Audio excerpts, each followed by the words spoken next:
tonton sampai selesai agar tak gagal paham. Sebelum kita simak info selengkapnya, sebagai bentuk dukungan jangan lupa subscribe, like, comment dan share.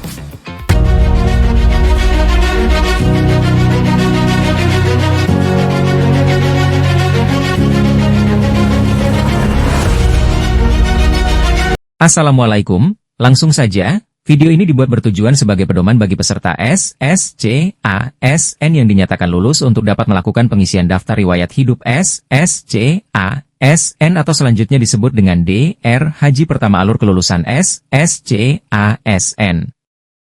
Peserta lulus seleksi tetapi mengundurkan diri. Langkah pertama, peserta login ke akun SSCASN dan mengisikan username, NIK, dan password akun yang telah dibuat saat registrasi. Setelah peserta berhasil login, akan ditampilkan halaman yang berisi pengumuman lulus atau tidak lulus. Jika peserta dinyatakan lulus, maka akan muncul drop-down list untuk memilih apakah peserta ingin melanjutkan ke pengisian DRH, dan pemberkasan atau ingin mengundurkan diri. Peserta lulus seleksi dan melanjutkan ke pemberkasan.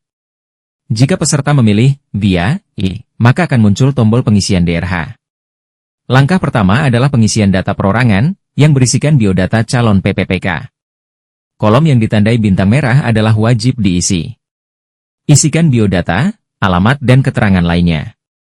Pengisian data perorangan harap dilakukan dengan teliti dan hati-hati, karena data yang diisikan adalah data yang digunakan untuk pemberkasan CAS dan tidak dapat diubah setelah Anda mengirim daftar riwayat hidup. Isilah bagian formulir yang wajib diisi pada bagian, silahkan lengkapi data Anda, ditandai dengan tanda. Anda diwajibkan mengisi gelar depan, gelar belakang. Bila Anda tidak memiliki gelar depan, gelar belakang silahkan isi. Gelar hanya berupa singkatan, contoh, dokter, Eskom, AMD, tidak perlu dipanjangkan. Alamat domisili adalah alamat tempat tinggal saat ini. Bila nama kecamatan dan kelurahan Anda tidak terdaftar dalam pilihan, maka pilih lainnya, lalu ketikkan nama kecamatan dan kelurahan tersebut di kolom di bawahnya. Jika sudah, isilah captcha berikut di bawah ini dan klik tombol selanjutnya. Data Anda tidak akan tersimpan bila Anda klik tombol resume. Pada kolom ini, peserta dapat mengisikan riwayat pendidikan dan riwayat kursus.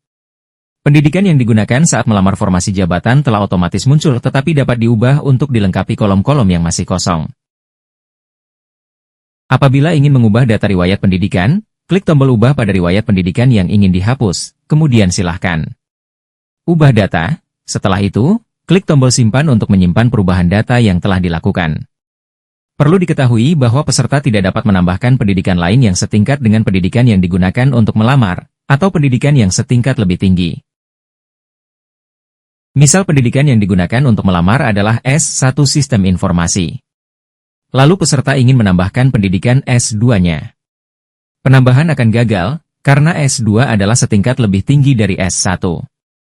Atau jika peserta memiliki 2 degree S1 lalu ingin menambahkan pendidikannya misal S1 Manajemen.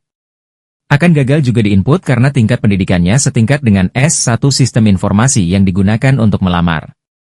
Tambahkan pula pendidikan peserta sejak sekolah dasar, menengah dan atas dengan mengklik tombol tambah pendidikan. Langkah selanjutnya adalah pengisian riwayat keluarga. Di halaman ini peserta diwajibkan untuk mengisi seluruh anggota keluarga di antaranya, pasangan, istri suami, anak, orang tua kandung, bapak dan ibu, saudara kandung, kakak dan adik, dan mertua, bapak dan ibu. Klik tombol tambah untuk menambahkan data pasangan pada riwayat istri suami. Jika suami istri peserta adalah seorang PNS, maka silahkan ketik NIP pasangan dan namanya lalu klik tombol cari PNS. Maka sistem akan otomatis menampilkan data tersebut. Jika pasangan bukan PNS, maka silahkan isikan kolom-kolom yang diberi tanda bintang, wajib diisi, secara lengkap. Klik tombol tambah untuk menambahkan data anak. Jika anak peserta adalah seorang PNS, maka silahkan ketik NIP anak dan namanya lalu klik tombol cari PNS. Maka sistem akan otomatis mengeluarkan data tersebut. Jika anak bukan PNS, maka silahkan isikan kolom-kolom yang diberi tanda bintang, wajib diisi, secara lengkap.